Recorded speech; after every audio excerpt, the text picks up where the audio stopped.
So my urge to join politics, quitting the civil services about 2 years ago, was motivated by only one person. To him, politics was not a means to achieve power, but a passion to serve the people.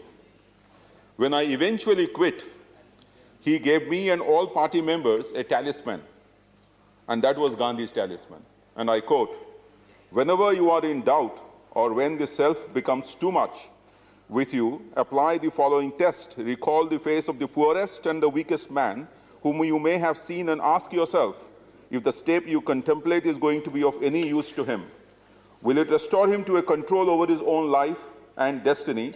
Then you will find your doubts and yourself melting away." This talisman forms the soul of Amar Patnaik and our party Biju Janata Dal's politics and has guided Odisha's governance and policy all through. There couldn't have been a better moment than the current pandemic when this was put to test. During this time, during the initial period, the Chief Minister chose life over livelihood and later life with livelihood. He never called migrants as migrants but guest workers. It is for no reason that he has surveys after surveys have found him as the #1 Chief Minister of India. He often says that Sadhe Chari Koti Odia More Parivar. Now, what did he do in the pandemic as Odisha's COVID response?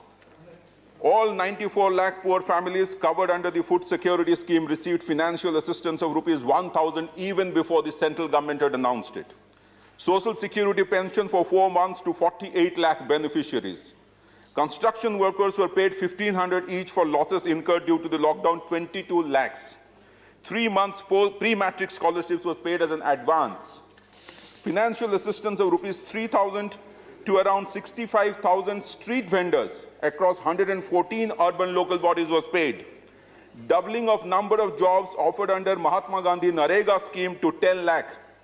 The spouse and next of the kin of the deceased ASA and Anganwadi workers were paid 7,500 and 500 a month till the dates you would have attained the age of 60 years. So the Centre too responded. We are happy that the Centre too responded for the poor with the announcement of the Prime Minister's Garib Kalyan Yojana. And then when in the later part, it went into the Life with Livelihood mission, the Atmanirbhar packages. The state also did something on its own, 1,700 crore special livelihood intervention plan to generate employment in rural areas. If the economy was decimated, it was ravished more for the states than the Centre. After all, we know that fiscal and monetary space available to the states compared to the Centre is very limited. It is against this background and Gandhi's talisman that I would like to evaluate this budget. And at the same time, I would like to say that the current budget has been given against the context. Mr. Sibalji was right when he said that it is the context. The context is not only in India, it is global. The entire economy everywhere had collapsed. It is against this background that the responses have to be seen. The good thing about the budget is it is a bold effort to breach the FRBM mandated fiscal deficit targets by increasing capital investment by about 34%. I also think that the budget gave a definite policy direction in the medium and the long term for country's finances and economy, which is good for private investment and FDI to come in. It introduced developmental financial institutions, allocation for COVID vaccine, which members have already said, asset monetization. But one important thing about transparency, which the budget brought in after 70 years of independence, is the food subsidy budget being brought inside the budget document and it therefore into the government account and not keeping it outside the budget as an extra budgetary item. I will use the framework, sir, therefore, of equity, climate and gender symmetry, and lastly, federalism, cooperative federalism that has been talked about while talking about the budget. The inequalities in India has been talked about. During the budget, sir, 1,70,000 people lost their jobs every hour in the month of April.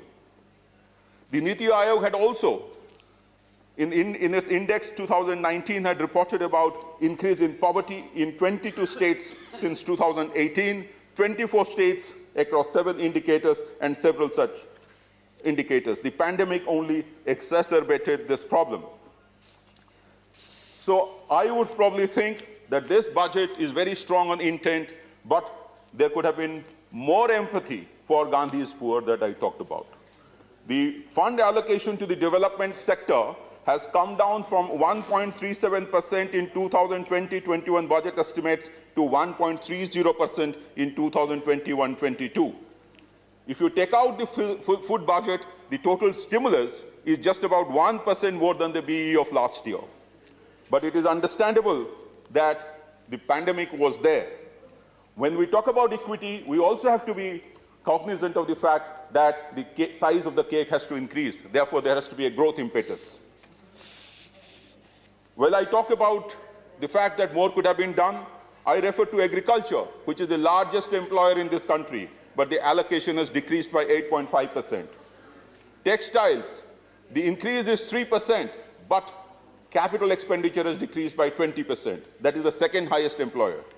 School and education and literacy, the decrease is 8.3%, higher education 2.82%, animal husbandry 5.7%, empowerment of persons with disabilities 11.6%, women and child development 18%. These are all down. Therefore, I am worried. I am concerned.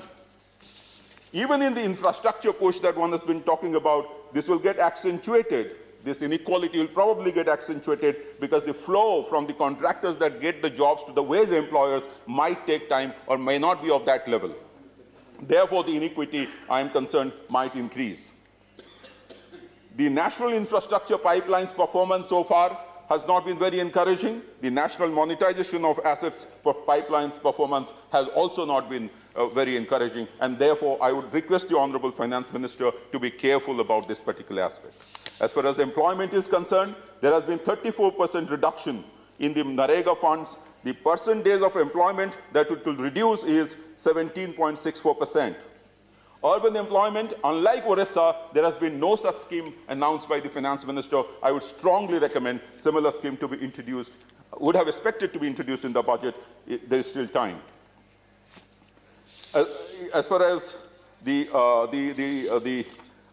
green considerations are concerned, there are a number of announcements made by the Honourable Finance Minister, very welcome announcements relating to green considerations to make the economy run with the environment. However, a recent analysis of 16 major economies shows that India's stimulus package performs abysmally low in comparison to others with respect to green measures, particularly the decarbonization and carbon sequestering agenda. I think that could be put on track. As far as women empowerment is concerned, the labor force participation has decreased from 36.7% to 26%. And we know that Honourable Chief Minister of Odisha has rightly said, we cannot deprive half of our population of their rights. They must have their rightful place in not only economic but political space of our country. The budget, unfortunately, fails to give this push. While for the first time recognizing the potential women of SHGs in creating wealth at the bottom of the pyramid, it fails to open up new avenues of gainful business for them, as done in Odisha. In several sectors, the women SHGs have been pushed to perform business, and therefore their income has increased, the wealth of the state has increased at the bottom of the pyramid. It is indeed the need of the hour to introduce 33% reservation quotas for women in Parliament, to increase the representation of women, and to ensure their inclusivity in legislatures. Our concern, sir, as far as fiscal federalism is concerned, the state is going to lose 12,000 crores. Similarly, 6,000 crores is the gap between 2020-21 and 21-22 budget estimates, about 5,000 crores in CSS schemes, and from the 15th Finance Commission recommendations, which is the horizontal devolution, has been decreased from 4.629% to 4.528% in the coming 5 years. So approximately 12,000 crores is the loss that the state, a poor state like Odisha, has to bear. Odisha is losing because of good performance. Odisha has never had a revenue deficit until about 2 years ago. And for that reason, Odisha will not get a revenue deficit grant. The fiscal burden of the state, as far as devolution is concerned, it is 1.50 of GTR 2021 to 1.36%. As far as railways are concerned, sir, in the last 75 years, no railways in 6 districts, even in Odisha. Only one railway line in 7 years. Rupees 1.40 lakh has been collected as freight but the expenditure on railways in Odisha is only 14,000 crores. Odisha is being used as a catchment area for mineral-based raw materials by railways. Is it fair? Isn't it a slap on the face of 4.5 crore ODIs? The rail density in Odisha is only 15, where the national density is 19, and in the neighboring West Bengal it is 44. In Jharkhand it is 24.3. Basic needs of credit to women, farmers, and MSMEs is also not taking place. Despite such sizable contribution to the national economy, Odisha has received little infrastructural support from the center in terms of tele-density, railway network, banking, national highways, and air connectivity that I talked about. Much more could have been done. We have had, of course, a demand for the special focus state, which has not happened, and being ravaged by cyclones and floods from time to time, we had made a strong pitch for a restoration, rehabilitation, and rebuilding scheme, a new scheme, which has not happened. The national highways improvement has not happened. The financial inclusion in Odisha leaves much to be desired. As far as rural housing is concerned, we have made a strong pitch, sir, to convert all kacha houses to pakka houses. Honorable Chief Minister of Odisha has written repeatedly for this, but it has not been agreed to by opening the window for Awaz Soft.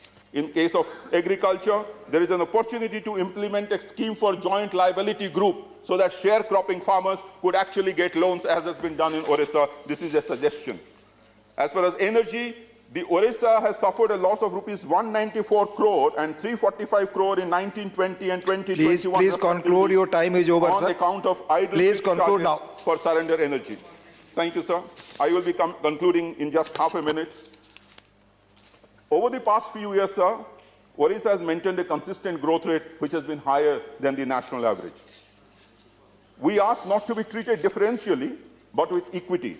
We simply ask to be treated fairly and with a fair opportunity to strive. We have to be given our due space in the budget. Thank you so much. Thank you. Thank you, Dr. Amar